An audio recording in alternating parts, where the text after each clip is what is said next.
pada tanggal 17 Agustus 2025 yang akan datang, yaitu sebuah white paper, sebuah buku ilmiah yang bertuliskan ijazah palsu Jokowi. Terima kasih sebesar-besarnya untuk para kuasa hukum kami, terutama koordinator tim litigasi Pak Petrus Celestinus dan koordinator tim non litigasi Pak Ahmad Kosinudin, dan rekan-rekan sekalian dan juga sahabat-sahabat yang statusnya sama dengan saya selaku terlapor.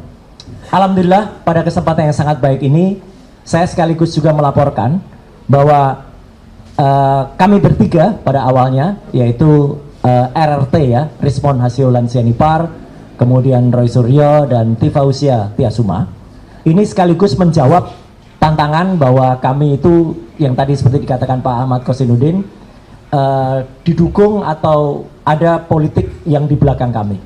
Sama sekali kami jawab tidak ya. Dan bahkan izin saya mintakan juga doa restu dari seluruh hadirin dan seluruh media yang ada di ruangan ini.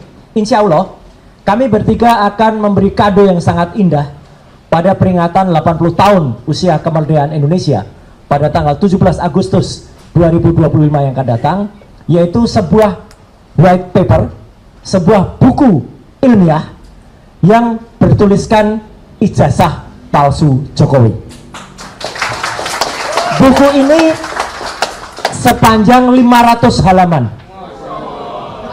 Alhamdulillah sedang kami tulis dan sudah hampir mencapai 70 sekian persen.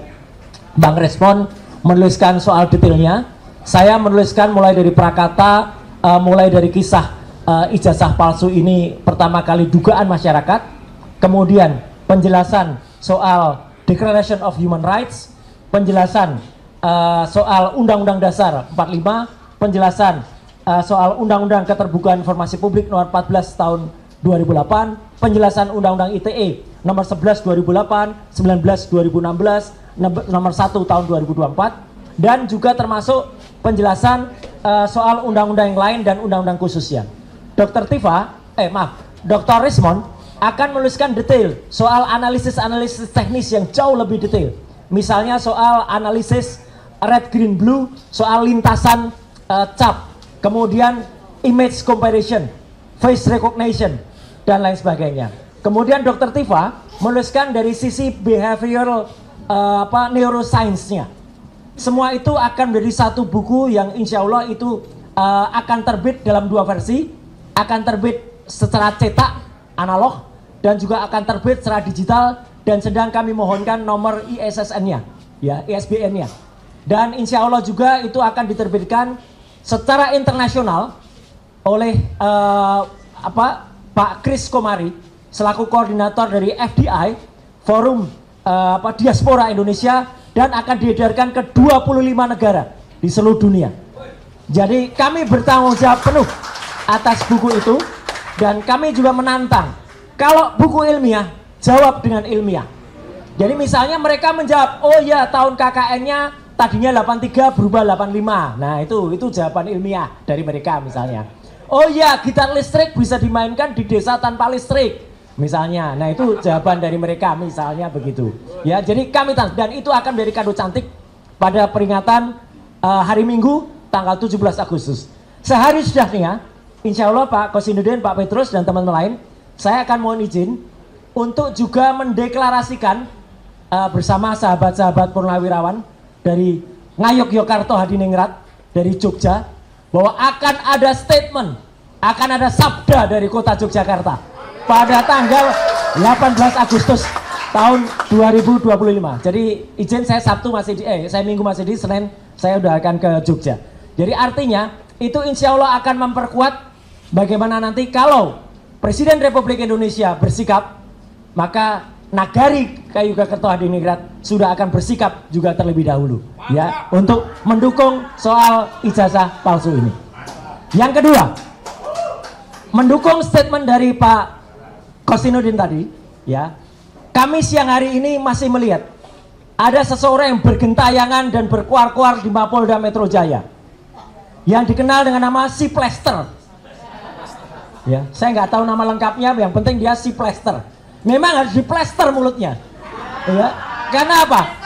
Karena sesuai dengan surat yang kami ajukan ke Kejaksaan Negeri Jakarta Selatan, dan itu kami konfreskan di depan patung Dewi Keadilan, yang Dewi Keadilan itu ditutup matanya supaya benar-benar bisa adil tanpa memandang apapun. Kami masih menunggu jawaban dari Kejaksaan Negeri. Karena apa? Kalau memang si Plester sudah mengatakan sudah menjalani hukuman, kapan, hari apa, tahun berapa, dari bulan mana, saya bulan mana? Karena seharusnya dia dihukum 1 tahun 6 bulan sesuai dengan putusan kasasi, bahwa dia sudah menjalani hukum, bahwa dia sudah menjalani pengadilan, ya mungkin menjalani sidang, dan bahkan Pak Yusuf Kalla, Muhammad Yusuf Kalla juga sangat baik maafkan mungkin, tetapi yang jelas kita masih menunggu kapan dia dieksekusi menjalani hukuman. Makanya siang hari tadi dia koar-koar, dulu RS ketakutan masuk menggunakan penyangga kepala. Yang mengenakan saya penyangga kepala itu rumah sakit resmi saya waktu itu, dan itu saya pakai selama 1 bulan, dan saya kesatria, saya masuk menjalani hukuman, ya, bukan seperti dia yang lari dari tanggung jawab tidak menjalani hukuman. Itu lebih penting. Artinya begini teman-teman semua, izinkan kalau saya salah, bapak-bapak yang mengerti hukum, berarti semua statement dia maupun laporan dia di Polda Metro Jaya maupun kesaksian dia, kalau ternyata itu terjadi dan dia harusnya masuk tahanan, maka itu tidak berlaku, tidak sah, karena harusnya dia masuk tahanan tapi kemudian dia masih bersaksi atau bahkan membuat kesaksian terhadap pelapor yang lain. Jadi harusnya dia dieksekusi. Itu soal si Plester.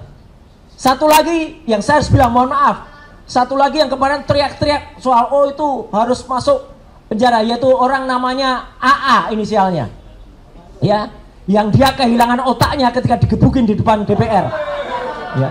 Dia kena, sebenarnya dia adalah TSK, tersangka kasus penistaan agama pada tahun 2015. Mohon maaf ibu-ibu dan semua umat muslim dan muslimah. Dia mengatakan, kenapa dia masuk pasal penghinaan agama? Karena dia mengatakan Nabi Muhammad bukan orang Arab. Dan dia tersangka. Tapi kemudian saya nggak tahu dia di SP3 oleh Polda Metro Jaya. Tapi sudah juga kemudian di pra-peradilan dan menang pra-peradilannya. Jadi harusnya dia dieksekusi, tapi sampai dengan sekarang Polda Metro Jaya belum eksekusi dia. Jadi artinya status AA itu adalah tersangka dan harusnya diteruskan penyidikannya, bukan diberhentikan. Ya, itu jadi ada 2 orang yang, dan yang menarik sekali tadi karena ada YouTube-nya si Plester itu, malah justru komentar lebih banyak kepada seseorang yang bertopi, topinya dihadapkan ke belakang. Betul. Apal banget nih Mbak Menu ini sama si Pritz itu ya. Dan orang mengatakan itu orang yang di belakangnya itu yang ijazahnya dibusek capnya, ya. Dan dia secara tidak malu memalukan dirinya sendiri tampil di depan salah satu TV dan kemudian menunjukkan kalau ternyata ijazahnya masih ada capnya, bukan seperti Jokowi yang capnya dibalik pas fotonya, ya.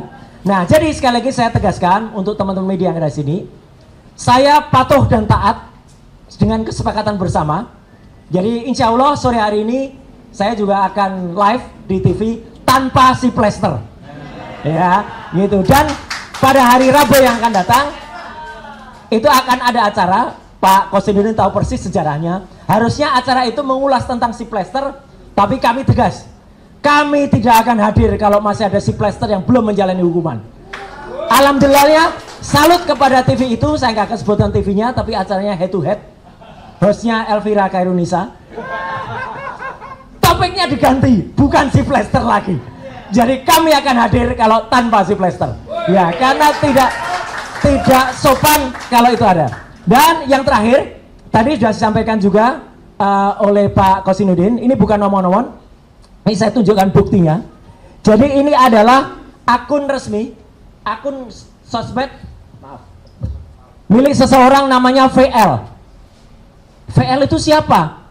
Virgianto Listiawan alias Iwan Fals. Iwan Fals membuat polling, kita tahulah siapa Iwan Fals, pada pertengahan Juli yang lalu, dan 72% ketika dia menanyakan ijazah Jokowi, jawabannya adalah palsu.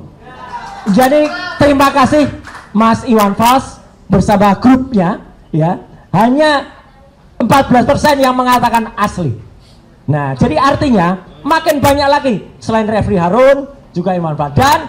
Kami sekaligus menolak atau tidak percaya kalau ada seseorang yang membuat survei-surveian. Itu bukan survei tapi survei. SURPAY. Survei.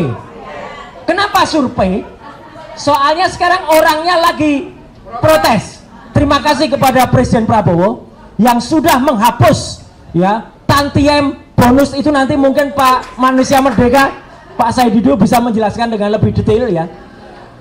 Keborosan, kemudian insya Allah uang negara, devisa negara itu akan bisa dihemat kalau komisaris-komisaris itu dihilangkan atau tidak perlu diberikan yang namanya tantiem, bonus dan lain sebagainya. Kenapa? Toh mereka juga tidak berkompeten sama sekali. Dan untuk menyambut kegembiraan itu, ya, nah, saya akan sampaikan sekaligus juga kenapa laki-laki itu suka soda, sama seperti susu. Laki-laki sama seperti susu. Ya, kalau ketemu susu menjadi gembira. Jadi kita bergembira atas keputusan Presiden Prabowo untuk menghapus ya. Bahkan kalau perlu komisaris-komisaris itu yang tidak berharga itu, cabut Pak Prabowo. Ya, jadi kita akan lebih bergembira seperti soda, susu, gembira. Terima kasih. Wassalamualaikum warahmatullahi wabarakatuh. Ijazahnya fales. Izin, saya mungkin harus meninggalkan tempat karena harus lari ke tempat yang lain.